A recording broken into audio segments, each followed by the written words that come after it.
सुप्रसिद्ध चित्रपट अभिनेत्री कंगना राणावतने भारतीय स्वातंत्र्याविषयी एक वादग्रस्त वक्तव्य केलं। 15 ऑगस्ट 1947ला भारताला जे स्वातंत्र्य मिळालं ते भीक म्हणून मिळालं आणि तिच्या या वक्तव्याच्या पाठोपाठ सुप्रसिद्ध नट विक्रम गोखले यांनी सुद्धा तिचीच ओढण्याचं काम केलं। कंगना राणावतने जे म्हटलं आणि जो शब्द वापरला तो कुठल्याही प्रकारे समर्थनीय असू शकत नाही। स्वातंत्र्य हे या देशातल्या हजारो नव्हे तर लाखो लोकांच्या बलिदानामुळे, त्यागामुळे, संघर्षामुळे हे आपल्याला मिळालेलं आहे। पण कंगना राणावतचं तेवढं एक वाक्य घेऊन साप साप म्हणून भुई धोपटण्याचा प्रकार हा चालू झाला आहे। खरं तर या निमित्ताने कंगना राणावतने जे काही मुद्दे मांडलेत त्या मुद्द्यांना बरोबर घेऊन स्वातंत्र्य चळवळीच्या जी झाली त्याची एक व्यापक चर्चा करणं खरं तर आवश्यक आहे। कंगना राणावतने एक बाळबोध प्रश्न विचारला आहे। 1857ला एक स्वातंत्र्य लढा झाला। 1947 साली जेव्हा आपल्याला स्वातंत्र्य मिळालं तेव्हा कुठला लढा झाला, तेव्हा कुठलं युद्ध झालं असं मला तर काही आठवत नाहीये। मी तर कुठे माझ्या वाचनात काही आलं नाहीये आणि त्यामुळेच स्वातंत्र्य चळवळीची एक व्यापक चर्चा या निमित्ताने करण्याची आवश्यकता आहे। लहानपणापासून आपल्या मनावर हे बिंबवलं जातं की ब्रिटिशांनी स्वातंत्र्य आपल्याला दिलं ते दोन कारणांमुळे। एक 1942ची छोडो भारत ही चळवळ आणि त्याचबरोबर एका घराण्याने केलेला आनंदवित त्याग, या दोन कारणामुळे ब्रिटिश हे भारतातून निघून गेले आणि आपल्याला स्वातंत्र्य मिळालं।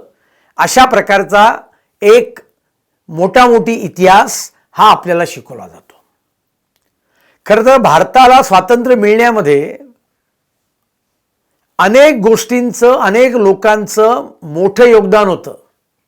हे खरंच आहे की 1920 नंतर महात्मा गांधीजींनी जेव्हा काँग्रेसचं नेतृत्व स्वीकारलं आणि मग पंडित नेहरू असतील, सरदार वल्लभभाई पटेल असतील, अशा अनेकांच्या आणि लक्षावधी नेते कार्यकर्त्यांच्या तपस्येला, त्यागाला आलेलं ते एक फळ होतं। पण हा इतिहास सांगितला जात असताना क्रांतिकारकांच्या विषयी कोणी भ्र काढत नाही। भगतसिंग, राजगुरू, सुखदेव फासावर लटकल्यानंतर या देशातलं वातावरण बदललं। ज्या वातावरणाचा फायदा स्वाभाविकरित्या महात्मा गांधी, पंडित नेहरू आणि काँग्रेसच्या चळवळीला झाला हे सांगितलं जात नाही। इतिहास सांगितला जाताना सांगतो, उचलले से तू मीठ मुठभर साम्राज्याचा खचला पाया। हे काही फार वस्तुस्थितीला धरून नव्हे। अगदी ब्रिटिश रेकॉर्डच बघायचा ठरवला तर 1930 साली ब्रिटन सरकारने भारतामध्ये स्कॉटलंड यार्डचे काही गुप्तहेर पाठवले आणि त्या गुप्तहेरांनी देशभराचा प्रवास केला आणि एक अहवाल ब्रिटिश गव्हर्नमेंटला सादर केला आणि अहवालात त्यांनी म्हटलं की महात्मा गांधींची आणि काँग्रेसची जी चळवळ चालू आहे त्याचा काही फार परिणाम होणार नाही आणि त्यामुळे 1950 पर्यंत आपण सहजतेने हे वसाहतीचं राज्य म्हणून आपण या ठिकाणी राज्य करू शकू। द्वितीय महायुद्धाला 1939 साली प्रारंभ होण्याच्या आधी ही स्थिती भारतामध्ये होती आणि त्यामुळे ब्रिटिशांनी आपल्याला स्वातंत्र्य दिलं का आपण ते मिळवलं याचा विचार करण्याची गरज आहे। हे केवळ माझ्यासारखा एखादा हिंदुत्ववादी, राष्ट्रवादी कार्यकर्ता म्हणतो अशातला भाग नाही।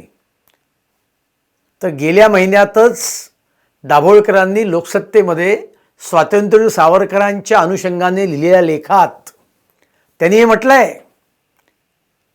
की याचाही विचार करण्याची आवश्यकता आहे। 1947चा स्वातंत्र्याचा कायदा ब्रिटिश लोकसभेमध्ये जेव्हा ॲटली प्रधानमंत्री असताना त्यांनी मांडला, त्यावेळेला ॲटलींचं भाषण काय सांगतं? ते असं सांगतात की यापुढे आम्हाला भारतावर राज्य करता येणं शक्यच नाही. कारण काय तर ब्रिटिश इंडियामधले जे सैनिक आहेत ते आता ब्रिटिश राजघराण्याशी, ब्रिटिश सत्तेशी एकनिष्ठ राहिलेले नाहीत. 1942ची चळवळ आहे. त्या चळवळीवर अनेक पुस्तकं प्रसिद्ध झाली आहेत आणि त्या चळवळीची आपण जर का आकडेवारी पाहिली तर ती चळवळ ही काही शेकडा हजारो लोकांना फक्त अटक झाली होती. 2 महिन्यामध्ये ही सुप्रसिद्ध चळवळ पूर्ण थंड पडली. ब्रिटिशांच्या सर्वच वसाहतींचे सचिव सॅम्युअल ओव्हरे यांनी द्वितीय विश्वयुद्ध सुरू होण्याच्या आधी ब्रिटिश लोकसभेत हे जाहीरपणे सांगितलं होतं की भारत अजून स्वातंत्र्य आपण द्यावा त्याला अजून योग्य झालेलं नाही आहे. आपल्याला भारताला स्वातंत्र्य देण्याची अजिबात आवश्यकता नाही आणि गरज पण नाही, हे त्यांचं जाहीर विधान होतं. 1942ची चळवळ ही जेमतेम 2 महिने चालली. त्याच्यानंतर ब्रिटिशनी आपल्याला स्वातंत्र्य द्यावं याच्याकरता रुझवेल्ट आग्रही होते. या रुझवेल्टना त्यावेळचे ब्रिटिशांचे पंतप्रधान चर्चिल यांनी पत्र लिहून 42ची चळवळ संपल्यानंतर महात्मा गांधींचा जनमानसावरचा प्रभाव हा किती तकलादू आहे हे आता आपल्या लक्षात आलेच असेल.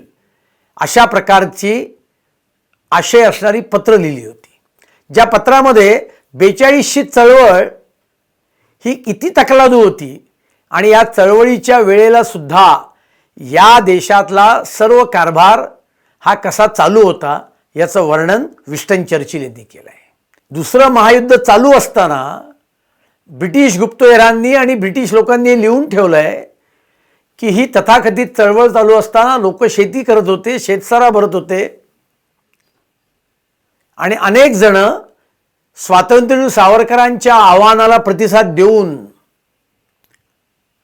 ब्रिटिश सैन्यामध्ये द्वितीय महायुद्धाकरता सामील होत होते. ज्यांनी स्वातंत्र्यवीर सावरकरांची रिक्रूटवीर म्हणून हेटाळणी केली त्यावेळेलाच उत्तर देताना सावरकरांनी हे सांगितलं होतं, अरे वेड्यांनो, एखादं पिस्तूल फक्त हातात बाळगलं तर 10-15 वर्ष अंदमानच्या कारागृहात या देशातल्या क्रांतिकारकांना काढावी लागत होती. आता ब्रिटिश सरकार तुमच्या घरी येऊन सांगतंय की हातात सैन्य घ्या आणि लढा. अरे हातात बंदुका तर घ्या. एकदा हातात बंदूक आल्यानंतर ती कोणावर रोखायची हे मी तुम्हाला सांगेन.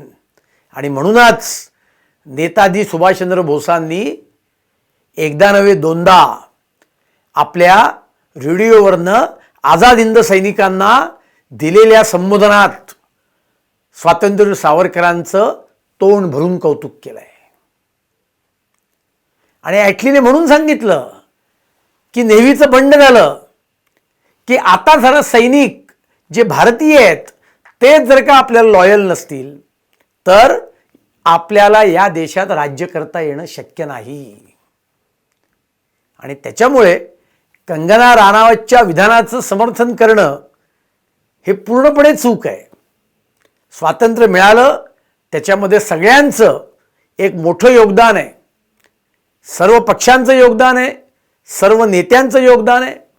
पण या निमित्ताने स्वातंत्र्य मिळालं तेव्हा या देशातली राजकीय परिस्थिती काय होती, ब्रिटिश कुठल्या भूमिकेमध्ये होते आणि ते अशा भूमिकेत येण्यामध्ये कुठल्या कुठल्या गोष्टी खऱ्या अर्थाने कारणीभूत ठरल्या. आझाद हिंद सेनेचं नेताजी सुभाषचंद्र बोसांचं किती मोठं कॉन्ट्रीब्युशन याच्यामध्ये या स्वातंत्र्य मिळण्यामध्ये होतं. स्वातंत्र्यवीर सावरकरांनी सैन्य भरतीचं जे आव्हान केलं होतं त्याचं किती होतं. क्रांतिकारकांनी केलेल्या आपल्या बलिदानाचं योगदान किती होतं. असा सर्वच सर्वांगीण पुनर्विचार आणि एक वैचारिक चर्चा कंगना राणावतच्या या चुकीच्या का होईना पण विधानाने केली तर मला वाटतं की आपण इतिहास येणाऱ्या पिढीला अधिक चांगल्या पद्धतीने आणि अधिक योग्य पद्धतीने सांगू शकू.